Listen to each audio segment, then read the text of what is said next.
जय श्री राम। आपका बहुत बहुत स्वागत है। पंजाब में बाढ़ के बीच 2 दिन का फोटो ऑप कराकर अरविंद केजरीवाल गुजरात पहुंच गए। गुजरात में इनकी जनसभा थी। जैसा कि आपको पहले जानकारी भी दी थी कि गुजरात में ये लोग एक सभा की रैली की तैयारी कर रहे हैं और इसके लिए ही सिसोदिया और सत्येंद्र जैन काम पर लगे हुए हैं और इन्हें पंजाब बाढ़ की इनको इस वक्त कोई चिंता नहीं थी। ये लोग वहां नजर नहीं आए थे और वही जनसभा में अब अरविंद केजरीवाल पहुंचे हैं। इन्होंने 2 दिन पंजाब में फोटोशूट कराया, वहां गए और उसकी एक खास वजह भी थी, ये भी मैं आपको बताऊंगी। इनका शराब घोटाले का मामला भी उससे जुड़ा हुआ था, लेकिन ये लोग बुधवार को शाम को पहुंचे, वीरवार को वहां रुके, कुछ फोटो वोटो वीडियो बनी और उसके बाद एक राहत सामग्री देने की फोटो खिंचवा ली। सिसोदिया ने भी पैंट घुटनों पर चढ़ाकर चलते हुए लोगों के साथ फोटो खिंचवा ली और उसके बाद ये लोग सीधे प्रचार करने के लिए गुजरात निकल गए। गुजरात में कपास किसानों के साथ इनकी सभा थी, क्योंकि अभी जो टैरिफ अमेरिका से लग रहा है उस बीच कपास पर लगने वाले टैरिफ को सरकार ने अभी खत्म किया है, लेकिन वो परमानेंट नहीं है। अभी वो कुछ ये सितंबर तक के लिए है। आगे फिर जो अभी ट्रेड डील होगी अमेरिका के साथ उसके हिसाब से फैसला लिया जाएगा। लेकिन इनको तो इस बात का फायदा उठाना है तुरंत ही, और पॉलिटिकल फायदा उठाने पहुंच गए कि कहीं जो टैरिफ अभी खत्म किया है सरकार ने दोबारा लगा दिया तो फिर क्या पॉलिटिकल माइलेज लेंगे। तो इसलिए तुरंत पहुंच गए और वहां कपास किसानों को भड़काने में लगे हैं, इससे आपका नुकसान होगा, सरकार आपके बारे में नहीं सोच रही है। और यही करने इन्हें गुजरात जाना था और इसीलिए ये लोग इतने दिनों से, जब पंजाब की बाढ़ को 15-15 दिन हो गए लेकिन इनके नेता ने शक्ल नहीं दिखाई और ये लोग गुजरात की तैयारियों में लगे रहे। वहां राजकोट गए हैं, वहां की इनको खूब चिंता है क्योंकि अभी गुजरात में चुनाव होने आने वाले समय में, और इनको लगता है कि चलिए पंजाब में तो अभी बहुमत में है तो संभावना है कि आ सकते हैं, लेकिन गुजरात में 4-5 सीटें हासिल की थी तो इस बार कुछ और बेहतर कर लें।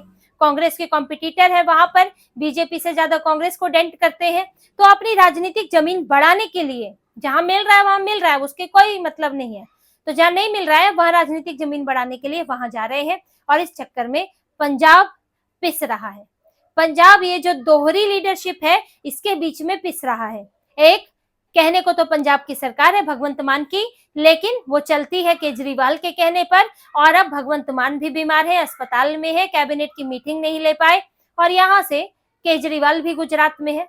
तो पंजाब को लेकर फैसले कौन लेगा, पंजाब के लोगों की सुनेगा कौन, क्योंकि प्रत्यक्ष नियंत्रण परोक्ष नियंत्रण दोनों ही इस वक्त गायब है, अपने अपने कारण है। लेकिन अरविंद केजरीवाल पर अब सवाल उठना तो लाजमी हो जाता है कि आप पंजाब में एक हफ्ता भी नहीं रुक सके। आप ठीक है, आप बार बार दौरा करने नहीं जा सकते हैं, लेकिन आप वहां पर, क्योंकि भगवंत मान इस वक्त बीमार है ही और ये सब जानते हैं कि अब सरकार आप चला रहे हैं तो इसी में ही कुछ मदद कर दीजिए, या वैसे ही अपने विधायकों को, आपके विधायक हैं, आप दिल्ली से विधायक ले जा रहे हैं, उनको गाइड कीजिए, वहां रुकिए, लोगों का हौसला बढ़ाइए। आपको तो सरकारी आवास भी मिला हुआ है, लेकिन इन्हें तो गुजरात जाने की जल्दी थी। और ये देखिए पंजाब जो गए हैं ये जाते भी नहीं, पहले तो इन पर प्रेशर पड़ा, बात उठने लगी, फीता कटवाने वाले, यहाँ पर उद्घाटन में आने वाले, भाषण देने वाले आज मुश्किल समय में पंजाब के साथ नहीं खड़े हैं, पंजाब के लोगों से नहीं मिल रहे हैं। दूसरी बात, इनका ईडी का एक केस चल रहा था जो कि शराब घोटाले का केस था और इनको पिछले हफ्ते वीरवार को पेशी पर जाना था, यानी कि कोर्ट के समक्ष पेश होना था। अब इन्होंने क्या किया कि ये बुधवार की शाम को ही पंजाब निकल गए, जबकि पता है कि अगले दिन मेरी पेशी है।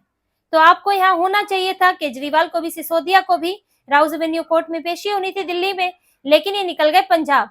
और कोर्ट में क्या जवाब दाखिल किया कि पंजाब में बाढ़ आई हुई है, हम वहां पर राहत कार्य करवा रहे हैं, इसलिए हम जो है कोर्ट में पेश नहीं हो सकते। अब जो सुनवाई होनी थी वो टल गई और वो अब अक्टूबर में होगी। तो देखिए कितना इन्होंने बढ़िया तरीका निकाला कि इतने दिनों से ये पंजाब नहीं गए, पूरे 2 हफ्ते गुजर गए, इनको पंजाब की बाढ़ नहीं दिखी, पंजाब के रोते बिलखते लोग नहीं दिखे, पंजाब के बुरे हाल नहीं दिखे। लेकिन इन्हें कब याद आया पंजाब जाना है, जब अगले दिन इनकी पेशी थी।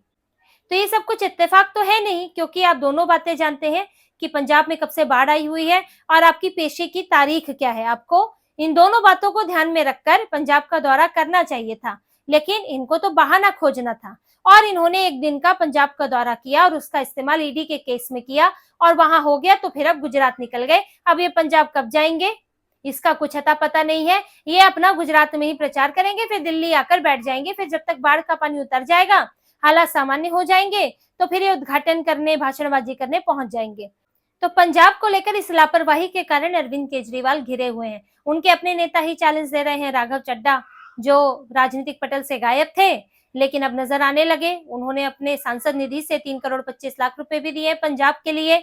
इसके अलावा इनके विधायक हैं, वो जो इनके खिलाफ ही बोल रहे हैं, हरमीत सिंह, इनके जो अभी विधायक हरमीत सिंह पठान माजरा, जिनके पीछे पुलिस छोड़ दी गई, उन्होंने भी साफ कहा है कि ये दिल्ली से चल रहे हैं, सिर्फ अधिकारियों की सुनते हैं और विधायकों की सुनते नहीं है। तो पंजाब के विधायक तो परेशान है ही। यहाँ पर अरविंद केजरीवाल गुजरात में जमीन ढूंढ ले अपने लिए, राजनीतिक जमीन, लेकिन यहाँ पंजाब से राजनीतिक जमीन उनकी खिसक रही है और ये भी बहुत संभव है। इन्हें लग रहा हो कि पंजाब में क्या पता इस बार कुछ हो, डब्बा गोली ना हो जाए दिल्ली की तरह, तो ऐसे में कुछ कुछ गुजरात में हाथ पांव फैला लो। वहां पर बेहतर पिछली बार प्रदर्शन भी रहा था कंपैरेटिवली, क्योंकि बहुत नई पार्टी है वहां के लिए, तो हो सकता है इस बार भी कुछ अच्छा हो जाए। तो इसलिए अरविंद केजरीवाल जुटे हुए हैं, विरोध करा के, आलोचना करके, यही सब करके उन्हें वोट बटोरना है। लेकिन आम आदमी पार्टी के लिए सोचने वाली बात है कि अगर यही हालात रहे तो वो सच में पंजाब से गायब हो जाएंगे। अभी पहले ही लैंड पूलिंग पॉलिसी को लेकर विरोध झेला है इन्होंने, क्योंकि इससे पंजाब के किसानों को अपनी जमीन खोने का डर था और इनका था कि जमीनें हम अधिग्रहित करेंगे, फिर बिल्डरों को बेच देंगे, रिहायशी इलाके टाउनशिप बनाएंगे। लेकिन लोगों का कहना था कि हम ये पूरी के पूरे गांव इन्होंने इसमें समेट लिए थे, जो जमीनें चिन्हित की थी। तो उनका कहना था कि हमारे पास खेती ही नहीं रहेंगे तो फिर हम किस बात के किसान रहेंगे, हमारी रोजी रोटी का तो साधन यही है। तो इसको लेकर सवाल उठे थे और इनका खूब विरोध हुआ था अरविंद केजरीवाल और सिसोदिया का। और अब बाढ़ को लेकर भी इस बात पर लोग नाराज हैं कि समय पर व्यवस्थाएं ठीक नहीं थी, बाढ़ के पानी को कुछ कम किया जा सकता था, लेकिन नदी नाले साफ नहीं किए गए थे और राहत पैकेज देने के लिए अब पंजाब सरकार के पास पैसा भी नहीं है। पंजाब सरकार तो घाटे की सरकार है। केजरीवाल की जहां सरकार हुई, दिल्ली में आए थे, दिल्ली भी घाटे की हो गई, पंजाब भी घाटे का हो गया। हालांकि पंजाब में तो ये हालात पिछली सरकार से भी बने हुए हैं, लेकिन इन्होंने इसमें कोई सुधार नहीं किया है, ये और घाटे में लेकर जा रहे हैं और इसके कारण पंजाब में विकास कार्य प्रभावित होते हैं। अभी ये बाढ़ के लिए केंद्र सरकार से मांग रहे हैं, हमें 60,000 करोड़ दो, हमें पैकेज दो। सरकार तो देगी पैकेज, ऐसा नहीं कि पैकेज नहीं मिलेगा, लेकिन समय होता है उसमें। अभी कृषि मंत्री वहां से होकर गए हैं, फिर जायजा लिया जाएगा, फिर पैकेज तो दिया ही जाएगा। लेकिन आपके मुख्यमंत्री राहत कोष का क्या हुआ, आपने क्या किया? तो यहाँ पर सवाल तो ये उठता है कि राज्य सरकार के पास क्या था, राज्य सरकार की तिजोरी में, राहत कोष में कितना पैसा है जो वो पंजाब के लोगों की मदद कर सकती है। लेकिन पैसा तब होगा जब पैसे लायक छोड़ा जाएगा। ये जो इनकी सरकार रही है 2-2.5 साल में, इन्होंने इस संबंध में कुछ नहीं किया है, उल्टा राजस्व घाटा और बढ़ा दिया है, राजस्व का और नुकसान हुआ है। सरकार को पैसा आने की बजाय पैसा जा ज्यादा रहा है। तो इसी कारण अब पंजाब सरकार मुश्किल में है। अभी तो बाढ़ से निपटने की बात चल रही है, एनडीआरएफ एसडीआरएफ टीमें हैं, राज्य और केंद्र सरकार की मदद से किया जाता है, अन्न पहुंचाना होता है।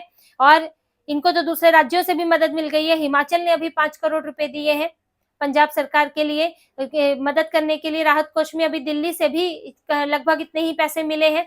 तो यहाँ पर मदद इनको मिल रही है, लेकिन आपने अपने आप को ऐसी पंगु सरकार बना लिया है कि आपके पास अपने लोगों को राहत पहुंचाने के लिए पैसा ही नहीं है। अब ये इन सब चीजों के बाद केजरीवाल भगवंत मान घिर चुके हैं और उनको जो लापरवाही पंजाब में बरती है इसका खामियाजा भुगतना तो था ही, देर सवेर ही सही, लेकिन वो हकीकत सामने आनी थी। और अब अरविंद केजरीवाल इस खामियाजे से निपटने के लिए जितना पंजाब में दखल देंगे, जितना भगवंत मान को साइड करेंगे, उतना उनकी पार्टी के लिए और मुश्किल खड़ी होती जाएगी। तो इसी तरह की और खबरें और विश्लेषण आपके लिए लाते रहेंगे। हमसे जुड़े रहिए, सब्सक्राइब कीजिए, कमेंट कीजिए। बहुत बहुत धन्यवाद। जय श्री राम।